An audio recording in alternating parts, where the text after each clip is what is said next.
आप मना करो, मैं बंद कर देता हूँ उसको। क्या दलितों को सबसे आखिरी में नंबर मिलेगा और बोलने का मौका मिलेगा? क्या मजाक कर रहे हैं सर आप? No, all independent people are having only 4 minutes. You take. Sir independent में अपनी पार्टी का मेंबर हूँ सर, और जीत के आया हूँ सर, किसी की दया में नहीं आया। Take 1 minute and finish. Shri Chandrasekhar. Chandrashekhar Azad. धन्यवाद सभापति जी। आज हम संविधान की गौरवशाली यात्रा पे जो 75 साल की बात कर रहे हैं, ये इनका काम है। They will go in the mic. धन्यवाद सभापति जी। आगे सर, आगे आगे। आज हम संविधान की गौरवशाली यात्रा पे बात करने के लिए चर्चा कर रहे हैं। कल से ये चर्चा चल रही है सर। मैंने बहुत सारे दोनों पक्ष के और जितने भी हमारे मेंबर हैं सुना सर, उनको बड़े बड़े नेता हैं सर।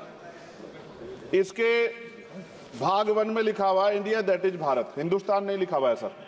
लेकिन सारे नेता संविधान पे चर्चा कर रहे हैं, लेकिन हिंदुस्तान ही कहेंगे, भारत कहने की हिम्मत नहीं जुटा पा रहे हैं। ये बड़ा सवाल है सर कि क्या संविधान के हिसाब से बात रखी जा रही है।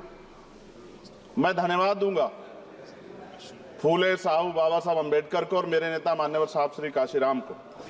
25 नवंबर 1949 को संविधान को सौंपते हुए डॉक्टर बाबा साहब अम्बेडकर ने कहा था कि 26 जनवरी 1950 को हम विरोधाभास भरे जीवन में प्रवेश करने जा रहे हैं। राजनीतिक जीवन में तो हमारे पास समानता होगी, लेकिन सामाजिक और आर्थिक जीवन में असमानता होगी।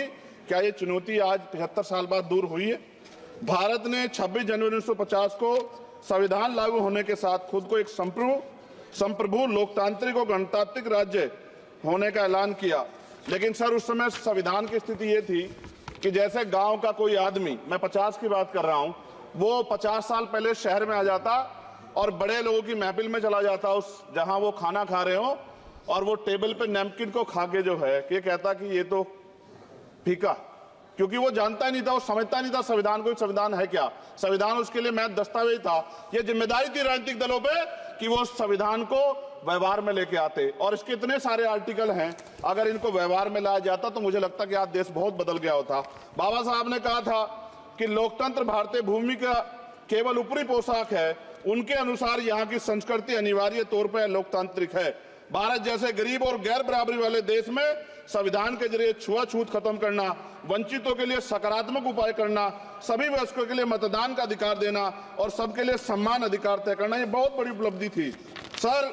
ये संविधान है कि आप वहां बैठे हैं और मैं यहाँ खड़ा होकर अपनी बात रख रहा हूं, और इस देश में आदिवासी महिला के तौर पे जो है राष्ट्रपति बनी है, और प्राइम मिनिस्टर तो नहीं बना, लेकिन शेड्यूल कास्ट के बड़े नेताओं को भी जो है राष्ट्रपति बनने का मौका मिला। इस संविधान की देन, अगर वोट हम पे नहीं होता तो शायद अमीर और जो राजा महाराजा खुद को मानते हैं हमारी गलियों तक नहीं आ पाते, हमारे हाल नहीं जान पाते।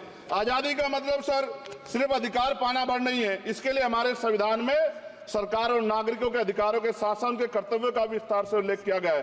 बाबा साहब ने संविधान सभा में दिए गए भाषण में कहा था कि स्वतंत्रता आनंद का विषय है, पर अब हमें अपनी जिम्मेदारियों पर भी ध्यान देना होगा। संविधान ने सुनिश्चित किया कि रानी के पेट से राजा जन्म नहीं लेगा, वोट से नेता तैयार होगा। आर्थिक बराबरी के लिए सरकार क्या कर रही है? गरीब और गरीब हो रहा है और अमीर हो रहा है। सुबह उठते कहीं बम की धमकी मिलती, कहीं दंगे की। ये अमृत काल है सर, यह धमकी काल है। कितना बढ़ रहा है आर्टिकल 15 सर। भारत में आज भी घोड़ी चढ़नी बैठने होती है सर। क्या दलितों को यहाँ भी बोलने का सर? अगर सबको 4 मिनट दे दो, ये भेदभाव नहीं चलेगा दलितों के साथ। Time is 4 minutes. Don't waste. भाई सर आप करो, अगर सबको 4 मिनट दिए तो आप मना करो, मैं बंद कर देता हूँ उसको। क्या दलितों को सबसे आखिरी में नंबर मिलेगा और बोलने का मौका मिलेगा? क्या मजाक कर रहे हैं सर आप? No, all independent people are having only 4 minutes. You take. Sir independent में अपनी पार्टी का मेंबर हूँ सर, और जीत के आया हूँ सर, किसी की दया में नहीं आया। Take 1 minute and finish. Sir कल भी बोले तो एक दलीय पार्टी के लोग, आप मौका दो सर। मूछे रखने पर हत्या होती है, महिलाओं पे, छोटे मासूम बच्चों पर रेप हिंसा होती है। एनसीआरबी का डाटा देकर डर लगेगा। यही 1 किलोमीटर में संविधान को जलाया गया, और महाराष्ट्र के परभनी में अभी भी संविधान को नष्ट किया गया, उसकी कॉपी को। आर्टिकल 25-26 में संविधान में सभी को धार्मिक आजादी। कहाँ है दलितों की, मुसलमानों की, जैनों की, बौद्धों की, ईसाइयों की? छत्तीसगढ़ में सतनामी समाज को संविधान की अपनी धार्मिक आजादी के आधार पर जो है उनको अपमानित करके जेल में बंद कर दिया। संभल, अजमेर, अयोध्या सब इसका उदाहरण है। आज ये सरकार आलोचना डरती है। कितने लोग जेल में बंद है? मिरान हैदर, खालिद सैफी, उमर खालिद खान, सिफा खान, गुलफ्शा फातिमा और आजम खान साहब राजनीतिक विरोध में बंद है। सरकार यहाँ बैठी है, सरकार सामाजिक न्याय की बात करती है। बताए कितने दलित मुख्यमंत्री बना रखे हैं आपने? 13 ज्यादा सरकार स्टेट में सरकार है। कितनी महिला मुख्यमंत्री है?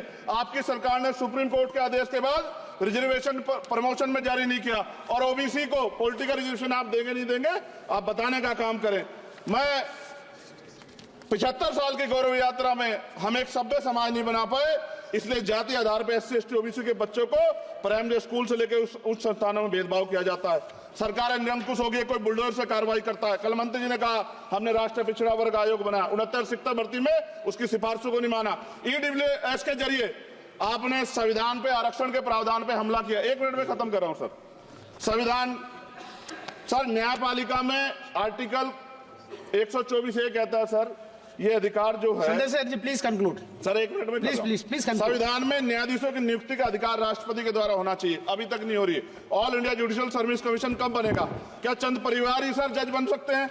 और आज हम सर, मैं सरकार से सवाल पूछना चाहता हूं सर, सेवाओं में SC ST OBC वर्ग का कितना प्रतिनिधित्व है?